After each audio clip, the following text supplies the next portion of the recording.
안녕하세요 여러분. 지난 시간에는 유비, 관우, 장비 세 사람이 도원에서 의형제를 맺고 첫 출전하는 모습을 보았습니다. 복숭아꽃 향기 속에서 맺은 그 맹세는 후대까지 의리의 상징으로 남았죠. 오늘은 그 세 영웅이 본격적으로 황건적과 맞서 싸우는 대전투를 다룹니다. 유비군은 과연 황건적의 거대한 물결을 막아낼 수 있었을까요? 관우와 장비는 어떤 활약을 보였을까요? 그리고 황건적의 지도자 장각은 어떤 최후를 맞이했을까요? 삼국지 영웅들이 역사의 무대에 본격적으로 등장하는 순간으로 함께 들어가 보시죠. 구독과 좋아요 부탁드립니다. 첫 전투에서 승리한 유비 일행은 관군에 정식으로 합류했습니다. 관우가 황건적 부장 정원지를 베고 장비가 적진을 종횡무진 휩쓸었던 그날의 활약은 조정군 사이에서 빠르게 퍼졌지요. 서기 184년 여름, 조정은 본격적인 대규모 토벌 작전을 시작했습니다. 황건적의 세력은 생각보다 훨씬 광범위했어요. 장각의 주력군은 하북 일대에서 20만이 넘는 병력을 거느리고 있었고, 그의 동생 장보와 장량도 각각 10만 이상의 군대를 이끌고 있었습니다. 이들은 태평도의 종교적 광신과 결합된 강력한 결속력을 가지고 있었죠. 황보숭, 노식, 주준 등 조정의 명장들이 각기 군대를 이끌고 출정했습니다. 유비는 노식 휘하에 배속되었어요. 노식은 당시 이미 70이 넘은 노장이었지만 군사적 식견이 뛰어나고 청렴결백한 인물로 알려져 있었습니다. 그는 유비를 보자마자 알아보았지요. 자네가 중산정왕의 후예라는 유비인가? 소문을 들었네. 도원에서 의형제를 맺고 황건적을 토벌하고 있다지. 유비는 공손히 절을 올렸습니다. 노식은 유비 삼형제의 활약상을 듣고는 크게 기뻐했습니다. 이런 인재들이 있다니 하늘이 한나라를 돕는구나. 그는 유비에게 선봉의 임무를 맡겼어요. 유비는 감격하여 말했죠. 대인의 은혜에 목숨을 다해 보답하겠습니다. 노식군은 광종으로 진군했습니다. 이곳은 장보가 거느린 황건적 5만 대군이 주둔하고 있는 요충지였어요. 장보는 장각의 둘째 동생으로 형보다 더 호전적이고 과격한 성격으로 알려져 있었습니다. 그는 지공장군이라 자칭하며 하늘의 뜻을 받들어 한나라를 무너뜨리겠다고 공언했죠. 유비군이 선봉으로 광종에 도착했을 때 성 밖에는 이미 수만 명의 황건적이 진을 치고 있었습니다. 그들의 노란 두건과 깃발이 들판을 뒤덮은 모습은 마치 황색 바다 같았어요. 관우가 말했습니다. 형님, 적의 수가 너무 많습니다. 신중하게 작전을 짜야겠습니다. 하지만 장비는 달랐죠. 뭐가 많긴, 저놈들 모가지 100개쯤 베어버리면 저절로 무너질 것이요. 유비는 두 동생의 의견을 모두 듣고 말했습니다. 운장의 말이 옳네. 우리는 수가 적으니 지혜롭게 싸워야 해. 하지만 익덕의 용맹도 필요하지. 적의 사기를 꺾으려면 강력한 일격이 필요하니까. 그는 야간 기습 작전을 계획했어요. 밤이 깊어지자 유비는 500기병을 이끌고 황건적 진영에 접근했습니다. 황건적들은 자신들의 수적 우세를 믿고 경계가 느슨했어요.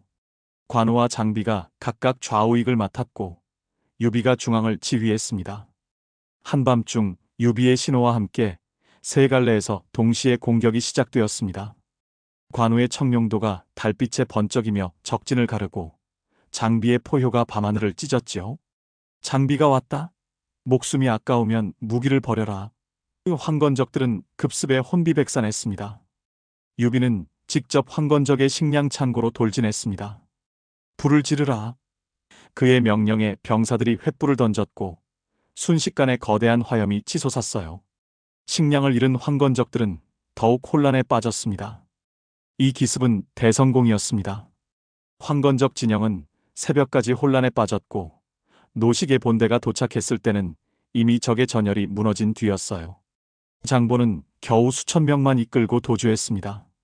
노식은 유비의 공을 크게 치하했습니다. 자네의 지혜와 용기가 없었다면 이렇게 쉽게 이길 수 없었을 것이네. 유비는 겸손하게 답했지요. 모두 대인의 가르침 덕분입니다. 그리고 제 두 동생이 없었다면 불가능한 일이었습니다. 여러분, 이 전투에서 유비 삼형제의 진정한 강점이 무엇인지 보이시나요? 단순한 무력이 아니라 전략적 사고와 완벽한 팀워크였습니다. 유비는 지휘관으로서, 관우는 실행자로서, 장비는 돌파구로서 각자의 역할을 완벽하게 수행했지요. 이것이 바로 그들이 앞으로 더 큰 무대에서 활약할 수 있었던 비결이었습니다. 첫 승리 이후 유비군의 명성은 빠르게 퍼져나갔습니다. 특히 관우의 무예는 사람들 사이에서 전설처럼 회자되었어요. 적토마보다 빠르고 청룡도는 100명을 베어도 무디지 않는다는 소문이 돌았죠. 물론 과장된 면도 있었지만 관우의 실력은 정말 경이로운 수준이었습니다. 서기 184년 여름, 황건적 부장관해가 5,000명을 이끌고 광종현을 포위했습니다. 관해는 장각의 동생 장보 밑에서 싸우던 맹장이었어요. 그는 힘이 세고 창술이 뛰어나서 관군을 여러 번 격파한 전력이 있었습니다. 광종태수는 유비에게 구원을 요청했고 유비는 즉시 군사를 이끌고 달려갔지요. 관해는 성 밖에서 크게 소리쳤습니다. 유비라는 자가 왔다니 나와서 한번 붙어보자. 그는 자신의 무예를 과시하며 성문 앞에서 도발했어요. 성 안의 병사들은 그 기세에 눌려 감히 나가지 못했습니다. 관우가 유비에게 청했어요. 형님, 제가 저자의 목을 베어오겠습니다. 유비는 고개를 끄덕이며 말했죠. 윤장관우의 조심하게. 적이 만만치 않네. 하지만 관우는 자신만만한 표정이었습니다. 성문이 열리고 관우가 말을 타고 나왔습니다. 적토마는 아니었지만 그가 탄 준마는 바람처럼 달렸어요. 관우는 청룡도를 비스듬히 세우고 천천히 전진했습니다. 그 모습은 태연하기 그지없었죠. 관에는 관우를 보고 크게 웃었습니다. 내가 바로 소문난 관우냐? 별 볼 일 없어 보이는구나. 그는 창을 휘두르며 달려들었어요. 관우는 말 한마디 없이 청룡도를 들어올렸습니다. 두 장수가 맞부딪혔습니다. 관해의 창과 관우의 칼이 공중에서 번쩍이며 부딪혔어요. 쇠붙이 부딪히는 소리가 천지를 울렸지요. 관해는 자신의 창술에 자신이 있었습니다. 이놈, 내 창 맛을 봐라. 하지만 관우는 칼을 몇 번 휘두르더니 느긋하게 말했어요. 그 정도 실력으로 나를 상대하겠다는 건가? 관해는 화가 나서 더욱 맹렬히 공격했습니다. 하지만 관우의 청룡도는 마치 살아 움직이는 용처럼 관해의 모든 공격을 막아냈어요. 30합을 겨루었을 때 관해는 이미 땀이 비오듯 흘렀지만 관우는 여전히 여유로웠습니다. 관우는 이제 지루함을 느끼는 듯 했습니다. 시간을 너무 끌었군. 이제 끝내야겠다. 그의 목소리는 차갑고 단호했어요. 갑자기 청룡도가 섬광처럼 빛나며 아래에서 위로 치솟았습니다. 관해는 미처 반응하지 못했지요. 관해의 창이 땅에 떨어졌습니다. 그리고 그의 목이 하늘로 날아올랐어요. 피가 분수처럼 솟구쳤지요. 관우는 말 위에서 청룡도를 한번 휘둘러 피를 털어내고는 천천히 돌아섰습니다. 처음부터 끝까지 단 한 합의 승부였어요. 황건적 병사들은 그 광경을 보고 혼비백산했습니다. 귀신이다. 저자는 인간이 아니다. 그들은 무기를 버리고 도망치기 시작했어요. 유비군은 추격하여 대승을 거두었습니다. 광종태수는 유비 일행을 후하게 대접했습니다. 그는 관우를 보며 감탄했어요. 장군의 무예는 천하에 비할 자가 없습니다. 필시 무성관우의 고향에서 온 영웅이시군요. 관우는 겸손하게 답했죠. 과찬이십니다. 다만 형님을 돕고 백성을 구하려는 마음뿐입니다.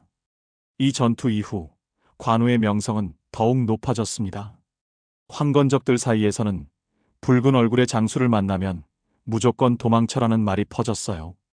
여러분, 관우가 단순히 힘이 세서만 강했던 걸까요? 그의 진정한 강점은 냉철한 판단력과 완벽한 기술, 그리고 흔들리지 않는 정신력이었습니다. 무예란 단순한 힘이 아니라 정신과 기술의 조화라는 것을 관우는 보여주었죠. 관우가 무예로 명성을 떨쳤다면 장비는 그 폭발적인 용맹함으로 적들에게 공포를 안겨주었습니다. 서기 184년 가을, 황건적 장수 등무가 이끄는 부대가 탁군 일대를 약탈하고 있었어요. 등무는 잔혹하기로 악명 높은 자였습니다. 그는 항복한 마을 사람들까지 학살하며 황천의 세상이 온다고 떠들어댔지요. 유비는 등무를 토벌하라는 명령을 받았습니다. 하지만 정보를 수집하던 중 끔찍한 소식을 들었어요. 등무의 부대가 한 마을을 완전히 불태우고 노인과 아이를 가리지 않고 학살했다는 것이었습니다. 시체가 길에 널려 있고 생존자는 거의 없었다고 했지요. 장비는 그 이야기를 듣자마자 얼굴이 새빨개졌습니다. 그의 둥근 눈이 피처럼 붉어지고 주먹에 핏줄이 섰어요.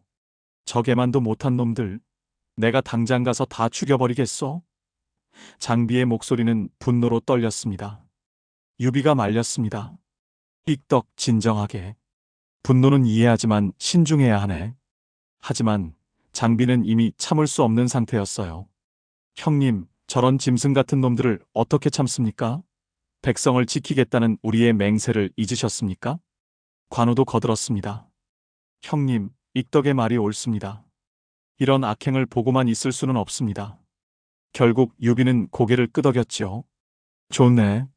하지만 작전은 내가 세우겠네. 분노에 눈이 멀면 우리도 위험해지니까. 유비는 신중하게 정찰을 보냈습니다. 등무의 군대는 약 3,000명으로 한 협곡에 진을 치고 있었어요. 협곡의 입구는 좁았지만 안은 넓어서 방어하기 좋은 지형이었습니다. 정면 공격은 어리석은 짓이었지요. 하지만 장비는 달랐습니다. 형님, 제가 정면으로 들이치겠소. 저놈들의 간담을 서늘하게 해주겠소. 유비는 고민했어요. 장비의 성격상 말려도 소용없을 것 같았습니다. 그래서 다른 계책을 세웠지요. 익덕, 자네가 정면에서 싸우는 동안 나와 윤장이 측면에서 협공하겠네. 하지만 무리하지는 말게. 적을 끌어내기만 하면 되네. 장비는 못마땅해 했지만 형님의 명령이라 따를 수밖에 없었습니다. 다음 날 새벽 장비는 단 100명의 기병만 이끌고 협곡 입구로 갔습니다. 그는 장팔사모를 들고 천둥 같은 목소리로 외쳤어요. 등무 이놈아, 백성을 학살한 죄 오늘 내가 받아내겠다. 나와서 죽어라. 황건적 보초들이 깜짝 놀라 안으로 뛰어들어갔습니다. 등무는 화가 났어요. 감히 누가 이 아침부터 시끄럽게 하느냐? 그는 부하들을 이끌고 협곡 입구로 나왔죠. 장비를 본 등무는 코웃음을 쳤습니다. 겨우 100명으로 감히 우리를 막겠다는 거냐? 하지만 장비의 표정을 보고는 섬뜩함을 느꼈어요. 그 눈빛은 마치 광기 어린 야수 같았습니다. 장비가 먼저 말을 몰아 돌진했습니다. 죽어라! 그의 창이 번개처럼 날아가 첫 번째 적장의 가슴을 관통했어요. 피가 분수처럼 솟구쳤지요. 장비는 멈추지 않고 계속 돌진했습니다. 황건적들이 사방에서 몰려들었습니다. 하지만 장비는 마치 호랑이가 양떼를 헤집는 것처럼 적진을 휘저었어요. 장팔사모가 돌아갈 때마다 2~3명씩 쓰러졌습니다. 백성을 죽인 죗값을 받아라. 장비의 포효가 협곡에 울려 퍼졌지요. 등무는 황급히 더 많은 병력을 협곡 밖으로 내보냈습니다. 장비는 일부러 후퇴하는 척하며 적을 끌어냈어요. 그때 양 측면에서 유비와 관우의 군대가 나타났습니다. 등무는 함정에 걸린 것을 깨달았습니다. 후퇴하라. 하지만 이미 늦었어요. 장비는 다시 돌아서서 돌격했습니다. 도망가. 어디 한번 가보시지. 그의 창이 등무의 말을 찔렀고 등무는 땅에 떨어졌습니다. 장비는 말에서 뛰어내려 등무의 멱살을 잡았습니다. 내가 죽인 백성들의 원한을 받아라. 그리고 단칼에 그의 목을 베었어요. 황건적들은 지휘관을 잃고 완전히 무너졌습니다. 전투가 끝난 후 유비는 장비를 꾸짖었습니다. 익덕, 너무 무모했네. 만약 우리가 늦었다면 어쩔 뻔했나? 하지만 장비는 씩씩거렸어요. 형님, 저런 악당들은 하루라도 빨리 없애야 합니다. 관우가 장비의 어깨를 두드렸습니다. 익덕, 형님 말씀이 맞네. 하지만 자네의 의협심은 훌륭하네. 장비는 그제야 고개를 숙였지요. 죄송합니다, 형님. 다음부터는 좀 더 신중하겠습니다. 여러분, 장비의 이런 모습을 어떻게 보십니까? 무모하다고 할 수도 있지만 동시에 순수한 정의감의 표현이기도 했습니다.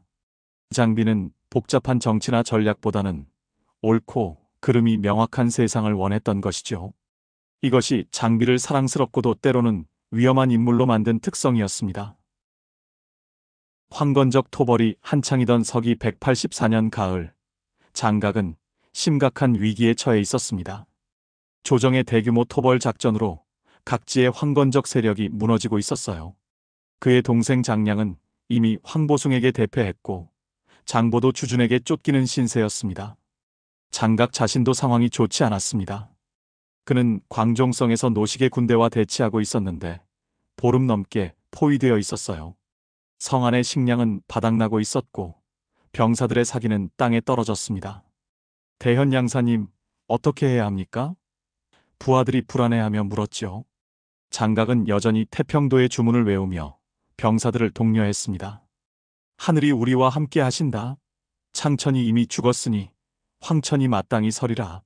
하지만 그의 목소리에는 예전의 확신이 없었어요.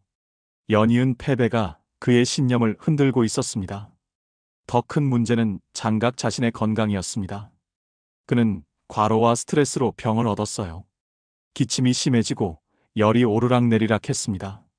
주변 사람들이 보기에도 그의 얼굴은 창백했고 몸은 수척해졌지요. 어느 날 밤 장각은 홀로 성루에 올라 하늘을 바라보았습니다.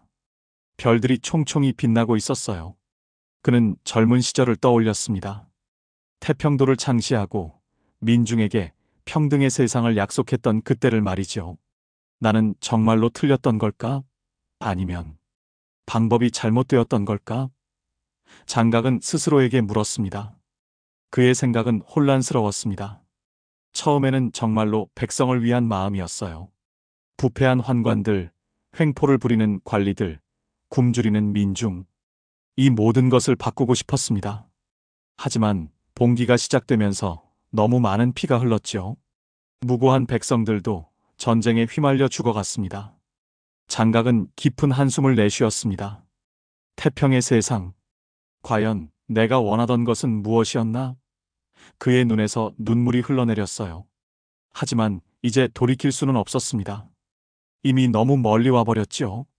10월 초순, 장각의 병세가 급격히 악화되었습니다. 고열로 정신을 잃는 일이 잦아졌어요. 부하들은 각종 약을 구해왔지만 소용이 없었습니다. 당시의 의술로는 이미 손쓸 수 없는 상태였지요.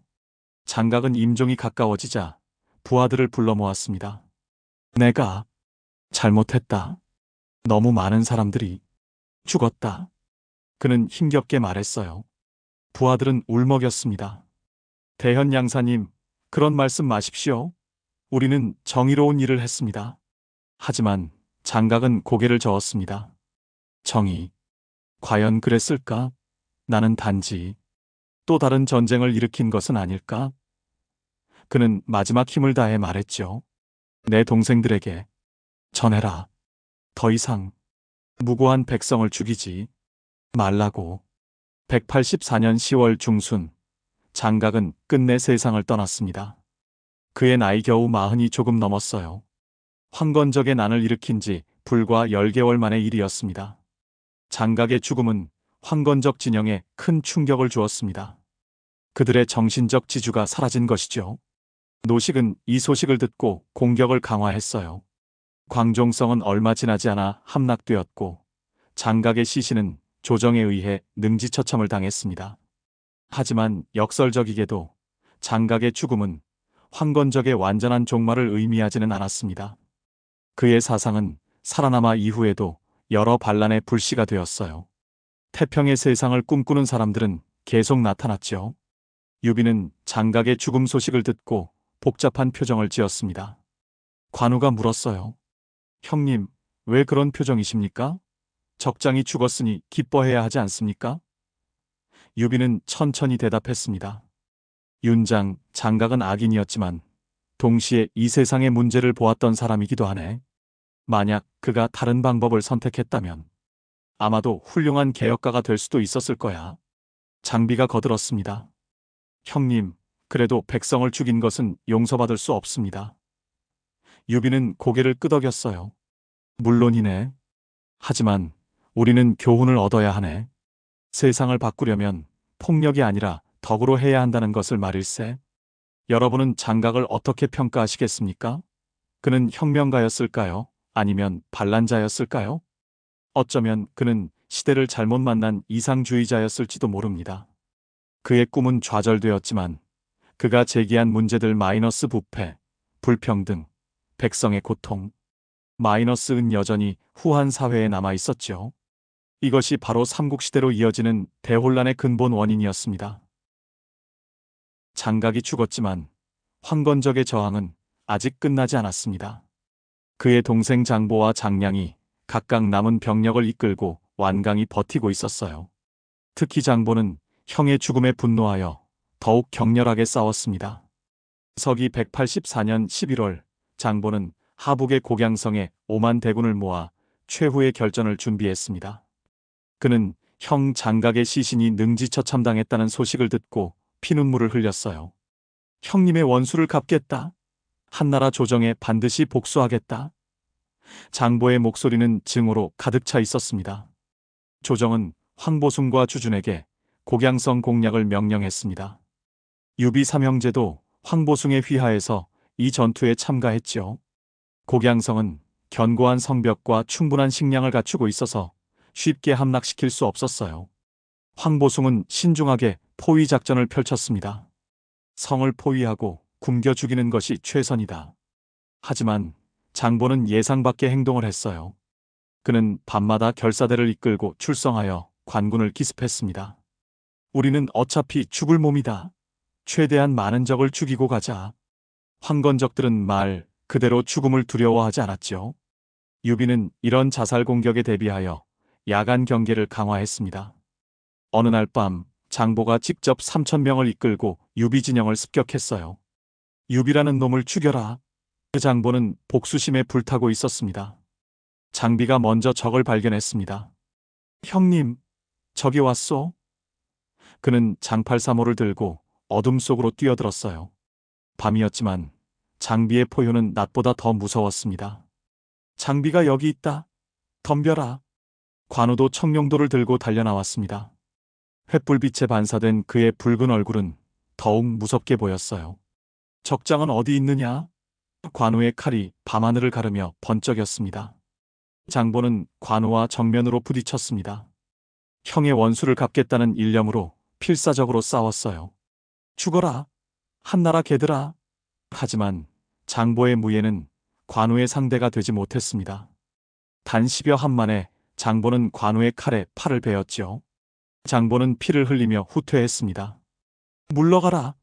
황건적들은 수백 명의 시체를 남기고 성으로 돌아갔어요.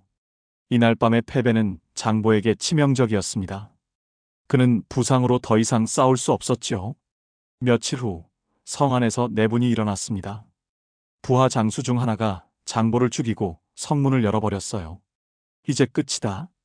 더 이상 죽고 싶지 않다. 황건적들 사이에서도 전의가 완전히 꺾인 것입니다. 황보숭의 군대가 성 안으로 들어갔습니다. 유비는 부하들에게 엄명을 내렸어요. 항복한 자는 죽이지 마라. 무기를 버린 자도 살려라. 관우와 장비도 그 명령을 따랐습니다. 이것이 유비의 인덕이었지요. 한편 장량은 다른 곳에서 싸우다가 결국 주준에게 포로가 되었습니다. 그는 형들과 달리 목숨을 구걸했어요. 살려만 주십시오. 다시는 반란을 일으키지 않겠습니다. 하지만 조정은 용서하지 않았습니다. 장량도 처형되었지요. 서기 185년 초 황건적의 주력은 완전히 괴멸되었습니다. 10개월간의 대란이 끝난 것이에요. 하지만 그 대가는 엄청났습니다. 수십만 명이 죽었고 농토는 황폐해졌으며 백성들은 도탄에 빠졌지요. 유비는 전쟁이 끝난 들판을 바라보며 깊은 한숨을 내쉬었습니다. 황폐한 마을, 불탄 집들, 무덤들. 우리가 이긴 건가 아니면 모두가 진 건가? 관우가 형님의 어깨에 손을 얹었어요. 형님, 우리는 최선을 다했습니다. 이제 백성들이 다시 평화롭게 살 수 있을 것입니다. 하지만 과연 그랬을까요? 황건적의 난은 끝났지만 후한 왕조의 부패는 여전했습니다. 환관들은 계속 권력을 농단했고 관리들의 횡포도 멈추지 않았어요. 장각이 제기했던 문제들은 해결되지 않은 채 남아 있었죠. 이것이 바로 더 큰 혼란의 씨앗이었습니다. 황건적의 난이 평정되자 조정은 공을 세운 장수들에게 상을 내렸습니다. 황보숭은 거기장군으로 승진했고 노식은 중량장으로 임명되었어요. 주준과 동탁 같은 장수들도 높은 벼슬을 받았습니다. 유비 삼형제도 큰 공을 세웠습니다. 그들은 수십 차례 전투에서 승리했고 수천 명의 적을 물리쳤어요. 특히 관우와 장비의 무용은 군중에 널리 알려졌죠. 많은 사람들이 유비 삼형제의 포상을 기대했습니다. 유비는 낙양으로 불려갔습니다. 그는 벼슬을 받을 수 있으리라 기대했어요. 황실의 후예로서 그리고 전쟁 영웅으로서 당연한 대우를 받을 자격이 있었지요. 관우와 장비도 형님이 인정받는 모습을 보고 싶어 했습니다. 하지만 현실은 냉혹했습니다. 조정에서는 유비에게 겨우 안희현이라는 하급 관직만을 주었어요. 현이는 한 작은 현을 다스리는 낮은 벼슬이었습니다. 그것도 변방에 보잘것없는 현이었죠. 유비는 실망을 감출 수 없었습니다. 나는 이 정도밖에 안 되는 건가? 그는 자문했어요. 황실의 후예라는 혈통도 목숨을 걸고 싸운 공로도 아무 소용이 없었습니다. 왜 그랬을까요? 이유는 간단했습니다. 유비에게는 후원자가 없었어요. 당시 관직을 받으려면 권력자의 추천이나 뇌물이 필요했습니다. 황보숭이나 노식 같은 대장군들은 자기 부하들을 챙기기 바빴고 유비 같은 의병장은 관심받기였지요. 더 큰 문제는 환관들이었습니다. 십상시로 불리는 환관 집단이 조정을 완전히 장악하고 있었어요. 그들에게 뇌물을 바치지 않으면 좋은 벼슬을 얻을 수 없었습니다. 유비는 가난했고 뇌물을 줄 돈이 없었죠. 관우가 분개했습니다. 형님, 이것은 불공평합니다. 전쟁에서 싸우지도 않은 자들이 높은 벼슬을 받고 형님은 고작 현이라니. 장비도 화가 났어요. 저 썩어빠진 조정놈들, 당장 가서 한바탕 해야겠소? 유비는 두 동생을 진정시켰습니다. 분노는 이해하지만 어쩔 수 없네. 이것이 현실이야. 그의 목소리에는 깊은 좌절이 담겨 있었어요. 유비는 그동안 한나라를 위해 목숨을 걸고 싸웠습니다. 백성을 지키고 나라를 구한다는 신념으로 버텨왔죠. 하지만 그 한나라는 그를 알아주지 않았습니다. 유비는 안희현으로 부임했습니다. 그곳은 작고 가난한 변방 마을이었어요. 관청은 낡았고 백성들은 가난했으며 관리들은 부패했습니다. 유비는 최선을 다해 백성을 돌보려 했죠. 세금을 줄이고 부패를 척결하고 도적을 소탕했습니다. 하지만 조정에서는 실적을 평가하는 관리가 왔어요. 그 관리는 노골적으로 뇌물을 요구했습니다. 유현이 상급 관청에 보고서를 올려야 하는데 아시겠지요? 유비는 거절했어요. 나는 백성을 위해 일할 뿐이요. 뇌물은 줄 수 없소. 그 관리는 화가 났습니다. 좋소. 그럼 각오하시오. 그는 낙양으로 돌아가 유비에 대한 나쁜 보고서를 올렸어요. 유비가 백성들에게 인기가 있다는 사실까지 왜곡해서 유비가 민심을 선동하고 있다고 보고했죠. 얼마 후 유비는 파면 명령을 받았습니다. 이유도 제대로 알려주지 않았어요. 단지 근무태만이라는 모호한 이유였습니다. 유비는 관인을 벗고 백의로 현청을 떠났죠. 백성들이 울며 배웅했습니다. 유현이님, 떠나지 마십시오. 당신 같은 청렴한 관리는 처음 봤습니다. 그들은 유비의 옷자락을 붙잡고 울었어요. 유비도 눈물을 흘렸습니다. 여러분, 죄송합니다. 제가 무능해서 여러분을 더 도와드릴 수 없게 되었습니다. 길을 떠나는 유비 삼형제의 뒷모습은 쓸쓸했습니다.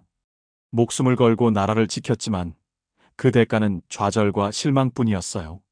장비가 분노로 떨었습니다. 형님, 이런 나라를 왜 지켜야 합니까? 유비는 고개를 저었죠. 익덕, 나라가 문제가 아니라 그 나라를 운영하는 사람들이 문제일세. 언젠가는 바른 세상을 만들 수 있을 거야. 여러분, 유비의 이 첫 번째 실패를 어떻게 보십니까? 그는 능력도 있고 공도 세웠지만 부패한 시스템 앞에서는 무력했습니다. 이것이 바로 후한 말의 현실이었어요. 실력보다는 연줄이, 공로보다는 뇌물이 중요한 세상이었죠. 하지만 이 좌절이 유비를 완전히 꺾지는 못했습니다. 오히려 그는 더 큰 꿈을 품게 되었어요. 단순히 한 현의 관리가 아니라 진정으로 백성을 위하는 세상을 만들어야겠다는 결심을 하게 된 것이죠. 황건적의 난이 끝났지만 유비 삼형제의 진정한 여정은 이제 막 시작된 것이었습니다. 다음 시간에는 조정의 혼란이 극에 달하는 이야기를 다루겠습니다. 십상시의 권력 독점, 대장군 하진의 몰락, 그리고 운명적인 만남들. 천하는 더욱 큰 혼돈 속으로 빠져들게 됩니다. 과연 유비는 이 혼란 속에서 어떤 선택을 하게 될까요? 다음 이야기가 궁금하다면 채널을 구독하고 좋아요를 눌러주세요.